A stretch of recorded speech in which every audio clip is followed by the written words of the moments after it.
I'm about to tell you something that you probably hadn't heard regarding this Texas team. 2022, right? 49-0. We all know Brent Venables' first year. Quinn Ewers' first year. He went 21 for 31. 4 touchdowns, 1 interception, like 289 yards. Went off, don't lie. And then also, 2023, he did even better. 31 for 37. What? 346 yards, 1 touchdown, 2 interceptions, 1 fumble. I mean, when it comes to the yards on the ground or in the air, he did better.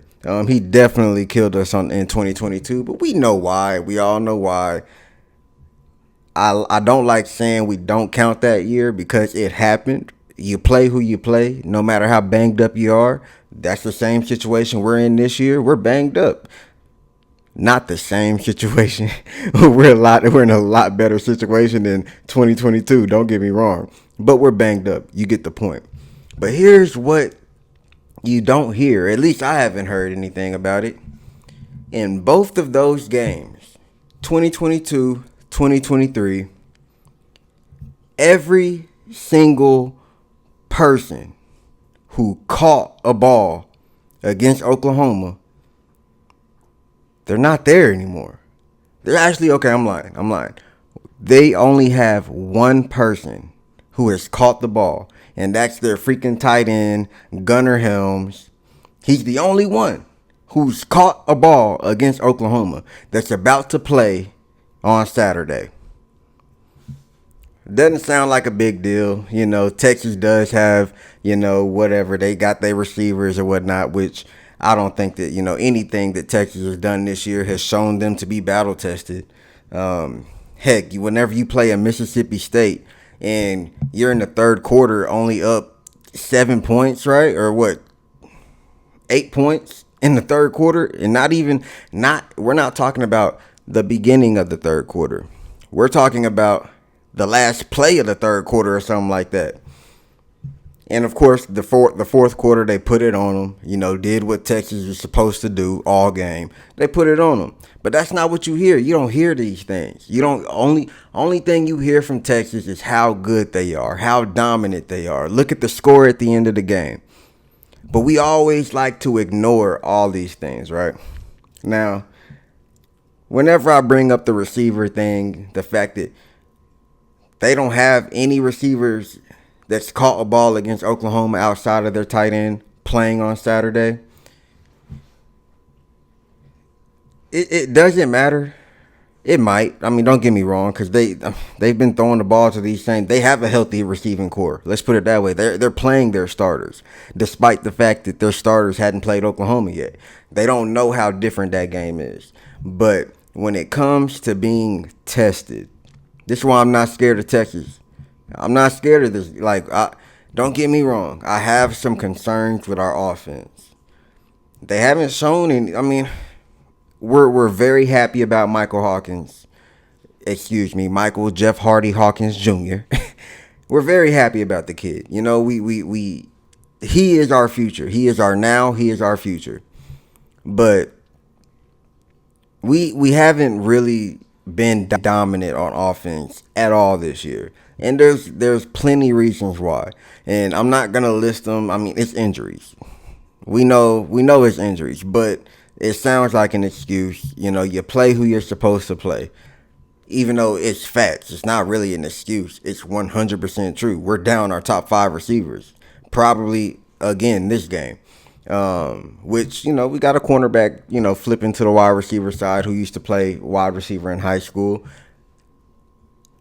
Might be the star of the game.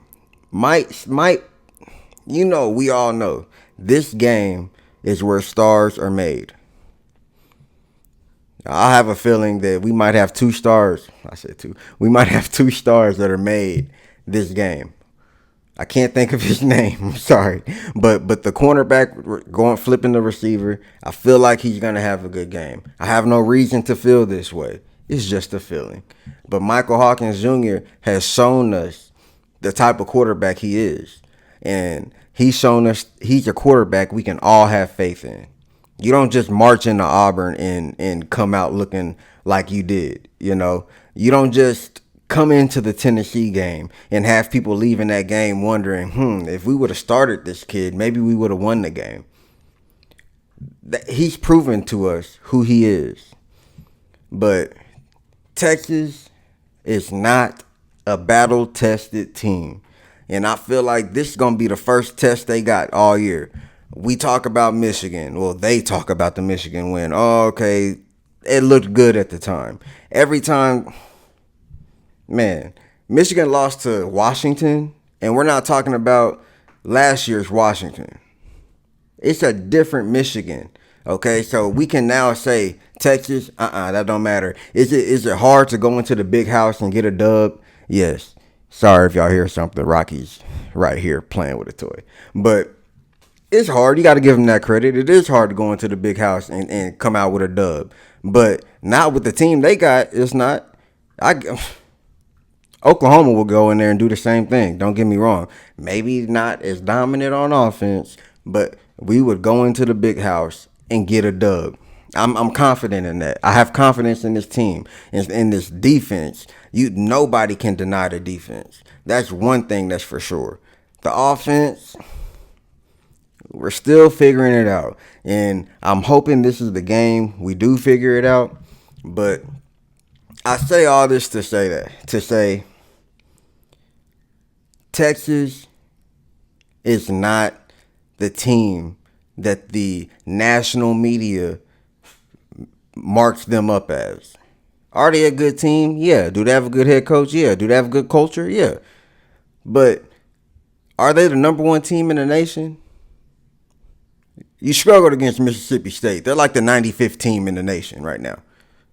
And then after I'm in Austin, Texas, so maybe I hear it more than you guys. But once Bama lost, all you hear on my Facebook timeline, Twitter, everything, Texas runs the SEC. Texas runs the SEC. You played one game in the SEC this year, and that's against Mississippi State, and the score was 14-6 at the end of the third quarter, damn near. You ain't running shit. You ain't running shit. Trust me, you ain't played nobody yet. All right, and this is going to be your first test. So, can Texas beat Oklahoma? They should beat Oklahoma. They should beat Oklahoma, especially with our offense, the way that how banged up we are. Yes, Texas should march into Dallas and come out with a dub. But will that happen? I don't think so.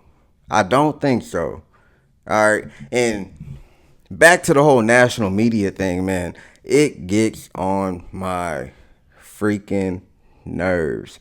And it's crazy because the Texas fans looks at the national media, and exactly what I'm about to tell you right now, Texas feels that way about Oklahoma, which I don't know why. We deserve anything we get. We deserve it. But Texas can have a bad year, and the media coverage of that Texas team in the offseason is going to be the same as it is right now, as them being the number one team. You don't ever get that in Oklahoma. Never. Oklahoma has to win a big game before we get any respect. Ever. And I like it that way. I'm not complaining, don't get me wrong. But I'm just putting that out there to let you know how delusional this fan base is. I mean, Texas has a delusional fan base. And I know there's a lot of Oklahoma fans that are Cowboy fans. I'm not that guy, but there's a reason why the Cowboys fans act the way they act. Look, they're the same people as the Longhorn fans for the most part. I mean, we all know that the Cowboys fan base has a little bit of delusional in their mind right now. Like, we know that. It happens every year. But it's the same thing with Texas, man. I'm not scared of this Texas team. Nobody on that field is going to be scared of anybody. I mean, even Texas, Texas, they have a good program, like I said before. They have a good coach. They're going to be ready for this game, just like Oklahoma is.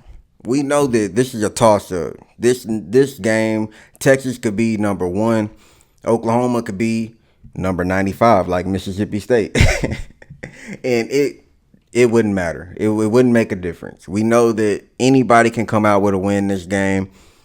It literally does not matter. That's why it's the best rivalry in the nation. I don't care what nobody says. Alabama, Auburn, no. Fucking, Michigan, Ohio State, no. You can go on. This is the best rivalry in the nation. And, I mean, to have one receiver who has caught the ball returning against an Oklahoma team that has a very good defense, I'd be worried about that. That's something that I'd be wondering. I wouldn't be as confident as the Longhorns seem to be. But of course, with the media coverage, you have no choice but to be confident. I mean, they talk about Texas like they're the freaking Tom Brady Patriots or something. Like it's ridiculous. It's mind blowing. But I just want to drop in, just give y'all that little token of joy. Don't get me wrong. I'm not scared of Quinn Ewers. Okay, I'm more scared of Arch Manning than I am of Quinn Ewers. But Quinn Ewers comes to play when he plays Oklahoma. He does come to play. Like I said, 2022, 21 for 31, 4 touchdowns. I honestly you don't know how much I don't want to count that year, but it happened. So we have to be fair, because we would do the same thing if the roles were reversed. If Texas was playing a tight end, if Texas was playing Gunnar Helms at quarterback, one-dimensional, knowing that they're not going to throw the ball, I'd still be bragging about it. So I can't get mad. You got to count that 2022 year. Quinn Ewers dominates against Oklahoma. He does play good, but he's turnover prone. And the difference with this year and the last 2 years, you can't say this about last year, because Texas fans were happy, but they hadn't seen it yet. But them boys saw Arch Manning. We all saw Arch Manning. We all know that Arch Manning is gonna be a problem. I hate to say it.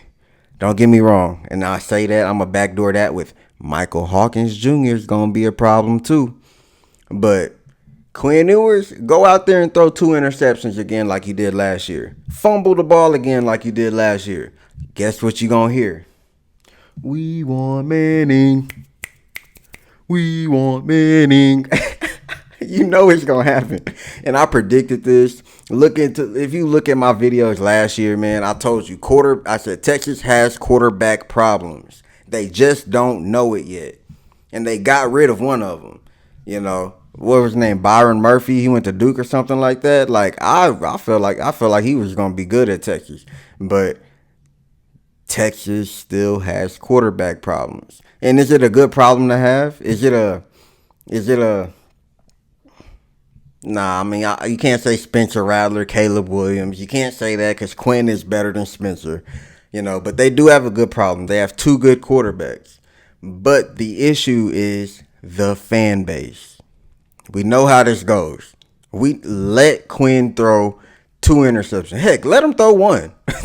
Let him throw 1. It's Texas fans already talking about, we hope they don't start Quinn. And I'm sitting here letting them know, y'all know he gonna play, right? You know he gonna start, right? They like, nah, it's Arch's job now. It's not Arch's job. He was just holding it. He was just keeping the seat warm for your boy. Your boy with the rib issues, your boy with the injury prone guy. Yeah, he was just keeping the seat warm for him. So my bold prediction for this game, and of course we're gonna preview the game later this week. I say Friday, we'll do it Friday. But bold prediction. And maybe not so bold, I don't know. Because really the prediction is Quinn Ewers is not going to finish the game. But why is he not going to finish the game? Is it going to be because he throws 2 interceptions? he fumbles the ball? Or is it going to be because Texas is up 21 points at the end of the third quarter, so we get to see Arch Manning? I don't see that happening. I don't see Texas scoring more than 35 points. Heck, let alone 30. Nobody scored 30 points on us. So why would Texas? Tennessee couldn't do it. But this game, it's hard to predict anything with this game. So but Quinn Ewers will not finish this game. I hope it's not the second reason why, but the first reason, he's going to get pulled for Arch Manning because he's not performing the way they expect him to, coming off of an injury against a great defensive line and a even better linebacker core with a returning cornerback. I don't know. Wait, do we have a return? I don't know. That might be wrong. That might be wrong. But man, I can't wait. I can't wait. I hope y'all are ready. I know y'all are ready. I don't have to hope that. This is the week.